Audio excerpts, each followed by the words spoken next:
નમસ્કાર વિદ્યાર્થી મિત્રો, ફરી વખત આપ સૌનું મારી ચેનલમાં હાર્દિક સ્વાગત છે. આજે આપણે વાત કરીશું ધોરણ 11ની અંદર જે રનિંગ ચેપ્ટર છે આપણું the unit of life cell, જેની અંદર આપણે શરૂઆત કરી ગયા કોષરસ સ્તરની. આપણે વાત કરી કે કોષરસ સ્તર એ જ સ્વીકાર્ય હશે જે 3 ગુણધર્મ એ ધરાવશે, જેને લઈને આપણે 3 મોડલની ચર્ચા એ કરવાના છે. જેમાં એક મોડલ એ આપણે જોઈ ગયા ટેવસન અને ડેનિયલ દ્વારા આપવામાં આવેલ સેન્ડવિચ મોડલ.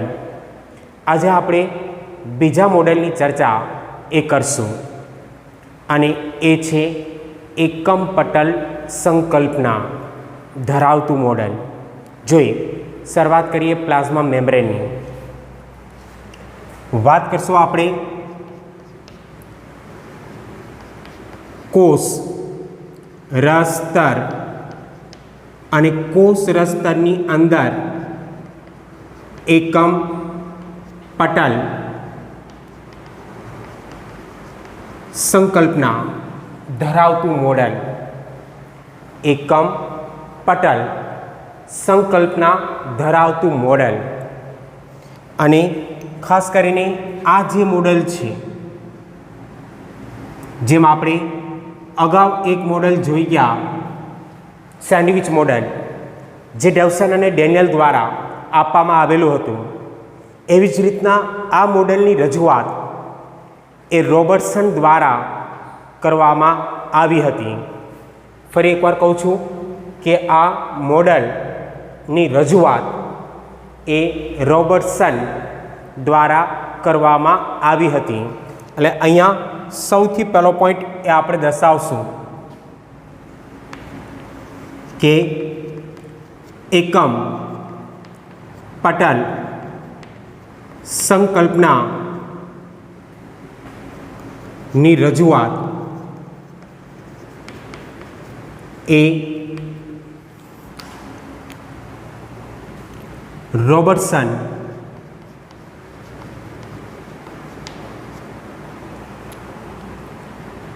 દ્વારા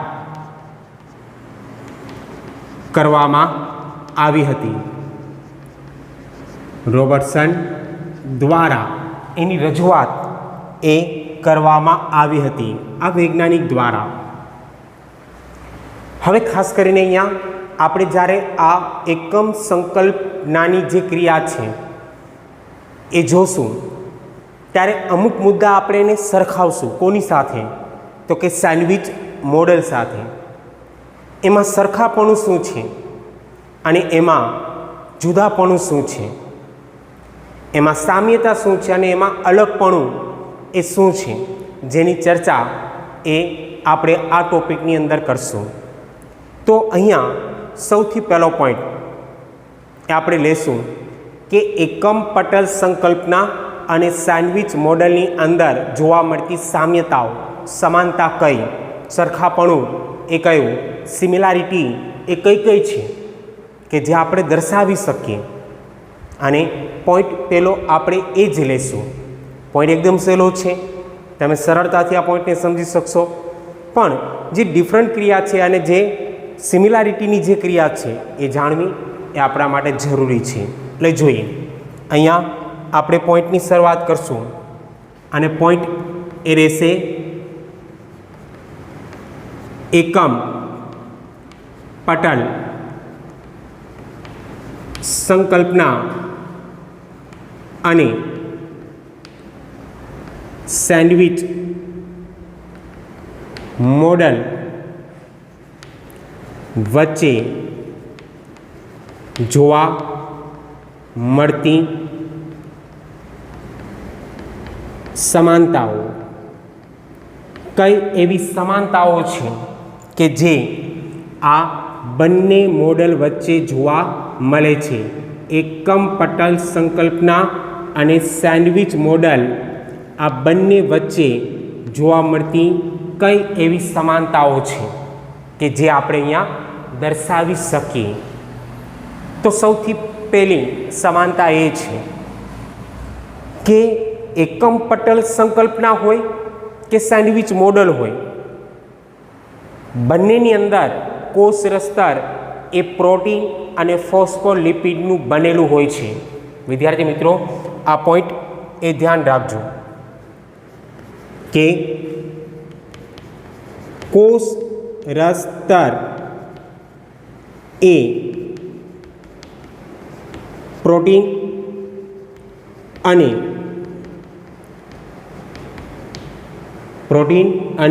ફોસ્ફોલિપિડનું બનેલું છે. એટલે કે આ બંનેની અંદર આ સમાનતા છે. અને સમાનતા એ કઈ છે? તો કે કોષ રસ્તર એ પ્રોટીન અને ફોસ્ફોલિપિડનું બનેલું છે. સેન્ડવિચ મોડલની અંદર પણ આપણે ચર્ચા કરી ગયા કે કોષ રસ્તર પ્લાઝ્મા મેમ્બ્રેન એ પ્રોટીન અને ફોસ્ફોલિપિડનું બનેલું છે. આ પહેલી સમાનતા થઈ. બીજી સમાનતા અહીંયા જોવા જઈએ તો બીજી સમાનતા એ છે કે ફોસ્ફોલિપિડ એ એમ્ફીપેથિક છે. સેન્ડવિચ મોડલમાં આપણે કીધું હતું કે એમ્ફીપેથિક તરીકે વર્તે છે. તો અહીંયા પણ એ જ લાગુ પડશે કે ફોસ્ફોલિપિડ એ એમ્ફીપેથિક છે. તો આ બીજો પોઈન્ટ અહીંયા આવશે કે ફોસ્ફોલિપિડ એ એમ્ફીપેથિક છે. એમ્ફીપેથિકની ક્રિયા સેન્ડવિચ મોડલની અંદર પણ આપણે આપેલી છે. અહીંયા આપણે એટલું કહી શકીએ કે એમ્ફીપેથિક એટલે શું? તો કે એમ્ફીપેથિક એટલે જેમાં જલાનુરાગી એ શીર્ષ હોય અને જલ વિતરાગી એ પૂંછડી હોય. તો આને આપણે એમ્ફીપેથિક તરીકે ઓળખી શકીએ કે આ સંપૂર્ણ ક્રિયા એ એમ્ફીપેથિક છે, જેમાં ખાસ કરીને જલાનુરાગી એ શીર્ષ હોય અને જલ વિતરાગી એ પૂંછડી હોય.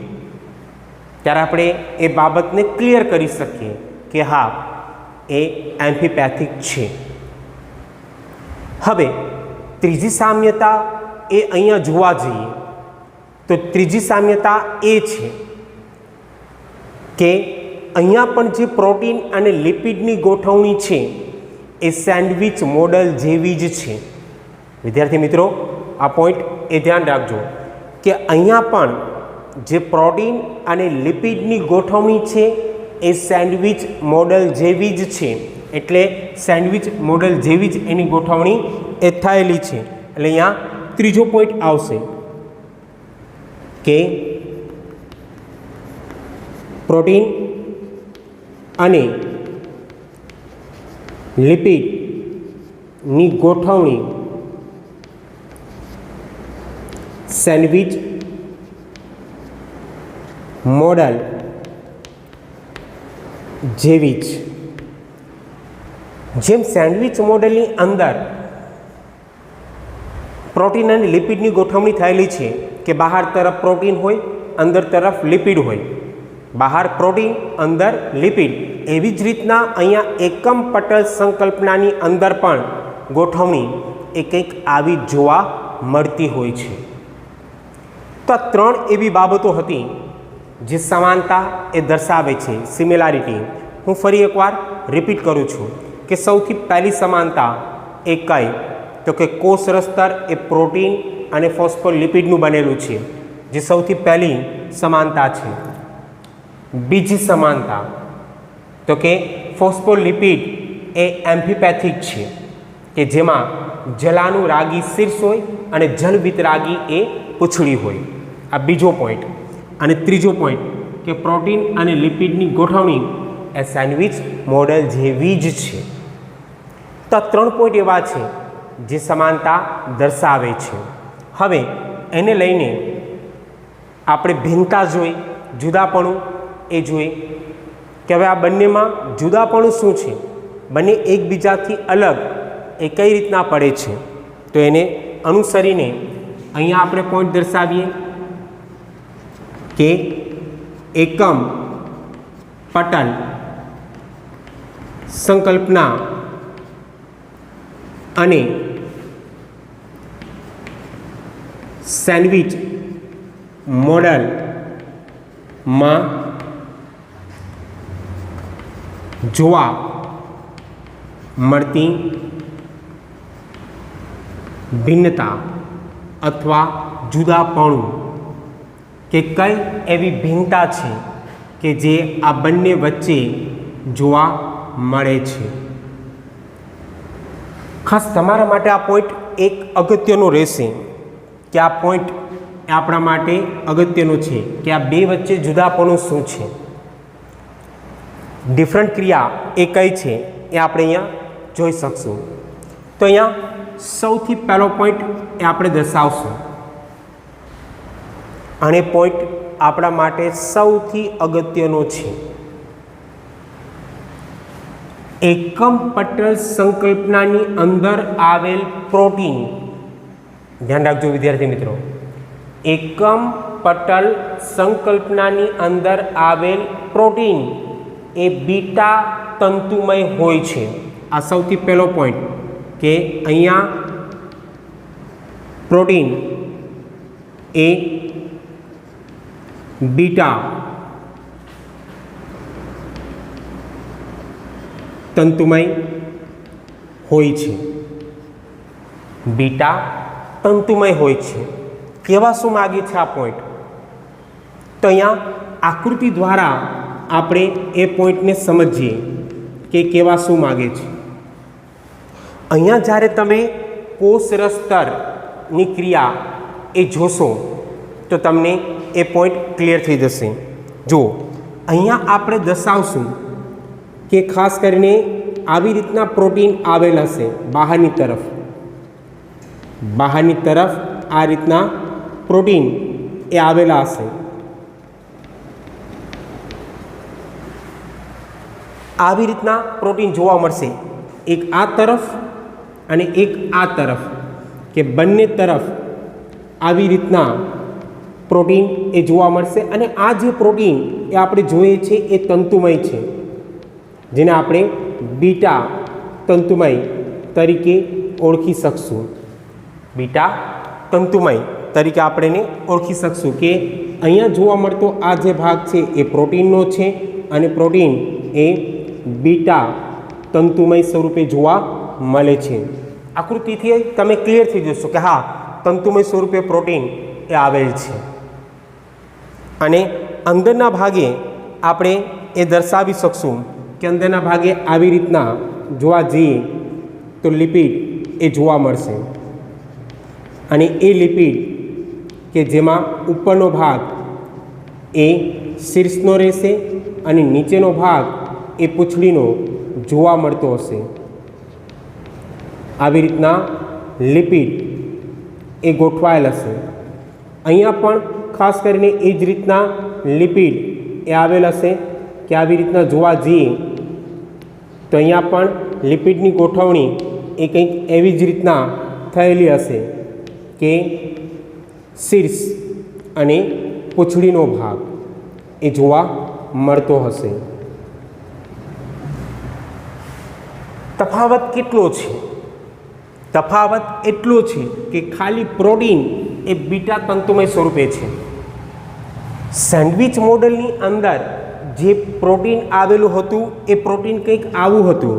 હું અહીંયા આકૃતિ દ્વારા ખાલી સમજાવી દઉં છું કે ત્યાં આવેલું જે પ્રોટીન છે એ પ્રોટીન આવી રીતના હતું કે આવી રીતના પ્રોટીન આવેલું એ જોવા મળતું હતું.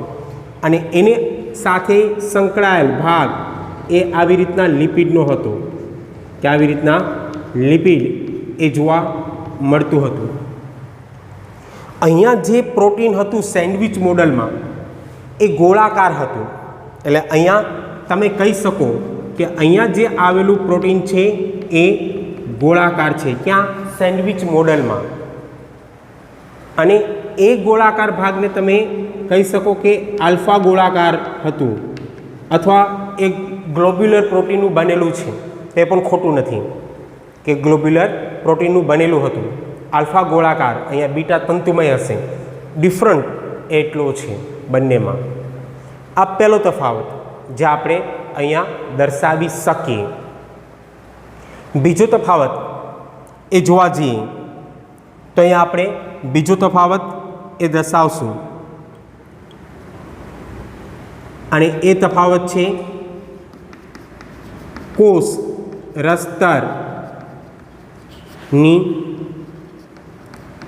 જાડાઈ એ 75 થી 100 એંગસ્ટ્રોમ સુધીની હોય છે. આ પોઈન્ટ આપણો અડધો ક્લિયર છે. અડધો જ પોઈન્ટ એ આપણે અહીંયા ક્લિયર કરવાનો છે. સેન્ડવિચ મોડલની અંદર આપણે કહી ગયા હતા કે સેન્ડવિચ મોડલની જાડાઈ એ 75 એંગસ્ટ્રોમ જેટલી હોય. 20 એંગસ્ટ્રોમ 35 એંગસ્ટ્રોમની ક્રિયા એ આપણે દર્શાવેલી જ હતી અને કુલ જાડાઈ આપણે કીધી હતી 75 એંગસ્ટ્રોમ કેની સેન્ડવિચ મોડલની. પણ અહીંયા રોબર્ટસન દ્વારા એવું કહેવામાં આવ્યું કે કોષરસ સ્તરની જે જાડાઈ છે એ 75 એંગસ્ટ્રોમ કરતાં વધારે જ હશે. 75 તો નહીં, 75 કરતાં વધારે, એટલે કે 75 થી લઈ અને 100 એંગસ્ટ્રોમ સુધીની જાડાઈ એ અહીંયા કોષરસ સ્તરની જોવા મળશે. આ પ્રક્રિયા કોને દર્શાવી તો કે રોબર્ટસને. જ્યારે ડેવસન અને ડેનિયલ દ્વારા એવું કીધું હતું કે જાડાઈ 75 એંગસ્ટ્રોમ જેટલી જ હોય, પણ અહીંયા જાડાઈ એ 75 કરતાં વધારે હશે એવું કોને દર્શાવ્યું તો કે રોબર્ટસને. તો આ બે મુખ્ય તફાવત હતા જેને લઈને એક સંકલ્પના એ રજૂ કરવામાં આવી, જેને આપણે એકમ પટલ સંકલ્પના તરીકે ઓળખીએ છીએ. પણ આ મોડેલ પણ સ્વીકાર્ય નહોતું. શું કામ સ્વીકાર્ય ન હોય? તો વિદ્યાર્થી મિત્રો, હવે તમને ખ્યાલ હોવો જોઈએ કે સ્વીકાર્ય ક્યારે હોય અને સ્વીકાર્ય ક્યારે ન હોય. જ્યારે એ 3 ગુણધર્મને અનુસરે તો જ એ સ્વીકાર્ય હોય. એટલે અહીંયા પોઈન્ટ આપણે દર્શાવશું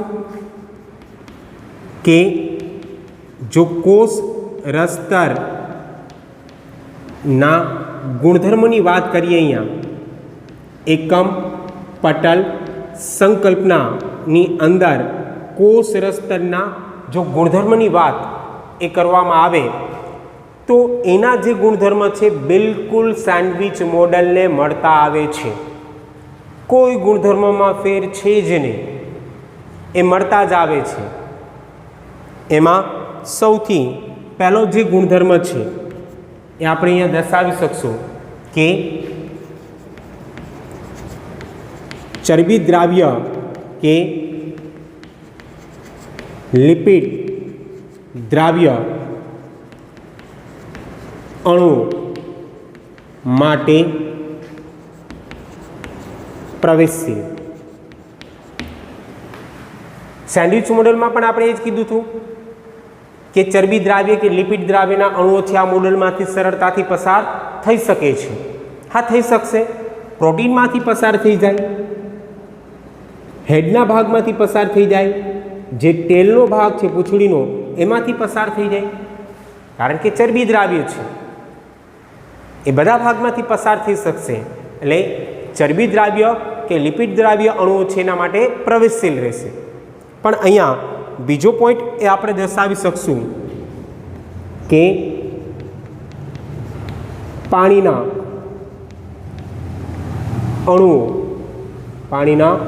અણુઓ માટે અપ્રવેશશીલ. પાણીના અણુઓ એ પસાર નહીં થઈ શકે. પાણીના જે અણુઓ હશે પ્રોટીનમાંથી પસાર થઈ જશે. અહીંયાનો જે ભાગ છે માથાનો, હેડનો ભાગ, શીર્ષનો ભાગ, એમાંથી પણ પસાર થઈ જશે. કારણ કે શીર્ષનો ભાગ કેવું હોય? જલાનુરાગી, પાણી પ્રત્યે આકર્ષણની ક્રિયા એ દર્શાવે, ત્યાંથી પસાર થઈ જાય. પણ અહીંયા આવેલો જે પૂંછડીનો ભાગ છે ત્યાંથી પાણીના અણુ પસાર નહીં થઈ શકે, કારણ કે પૂંછડીનો ભાગ એ કેવો છે? જલવિતરાગી, પાણી પ્રત્યે અપાકર્ષણની ક્રિયા દર્શાવે, એટલે ત્યાંથી પાણીના અણુઓ સરળતાથી પસાર થઈ શકશે નહીં. સેન્ડવિચ મોડલની અંદર પણ આ જ પોઈન્ટ હતો. અને હવે ત્રીજો પોઈન્ટ એ જો આપણે દર્શાવીએ તો અહીંયા ત્રીજો પોઈન્ટ એ આવશે કે જલવિતરાગી કે અર્ધ તરલ વિશેની જાણકારી આ વૈજ્ઞાનિક દ્વારા આપવામાં આવેલી ન હતી. જેમ ડેવસન અને ડેનિયલ દ્વારા પણ એ જાણકારી આપવામાં નથી આવેલી કે કોષરસ સ્તર એ અર્ધતરલ ક્રિયા દર્શાવતું હશે, વેરિયેબલ ક્રિયા. મેં કીધું હતું કે એક મજબૂત આવરણ હોય અને એક વેરિયેબલ આવરણ હોય, સરખું ન હોય. અહીંયા પણ તમને ખાલી એટલો પોઈન્ટ લઈ અને હું દર્શાવું કે ખાસ કરીને અહીંયાથી લઈ અને અહીંયા સુધીનો પોઈન્ટ લઈએ આપણે, તો આમાં તમે સરળતાથી જોશો કે લિપિડ કેટલા છે? 1 2 3 4, એટલે કે અહીંયા લિપિડ 4 છે. જ્યારે એની કમ્પેરિઝનમાં પ્રોટીન કેટલા?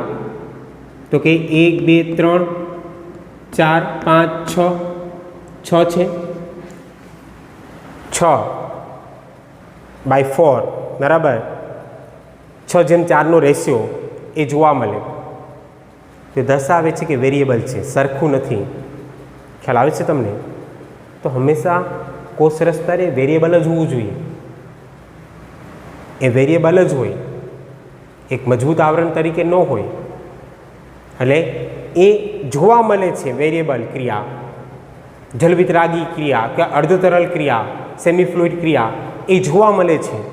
એના વિશેની કોઈ પણ જાણકારી, કોઈ પણ માહિતી એ રોબર્ટસન દ્વારા આપવામાં આવેલી નથી, જેમ ડેવસન અને ડેનિયલ દ્વારા આપવામાં નથી આવેલી. એવી જ રીતના અહીંયા પણ એ ક્રિયા દર્શાવવામાં આવેલી નથી. ખાસ કરીને અહીંયા આપણે કહી શકીએ કે 3 લેયર છે. બંને તરફ પ્રોટીનનું લેયર અને વચ્ચે લિપિડનું લેયર. 3 લેયર, 3 આવરણ આવેલા હોવાને કારણે હું પોઈન્ટ અહીંયા દર્શાવીશ કે 3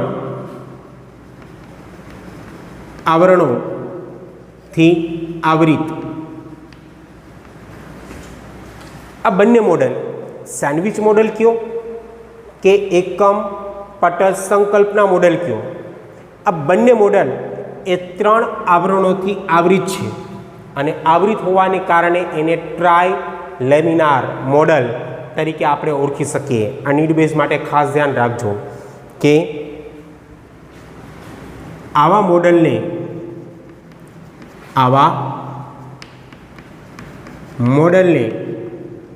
આપણે કયા તરીકે ઓળખી શકશું? તો કે આવા મોડલને ટ્રાય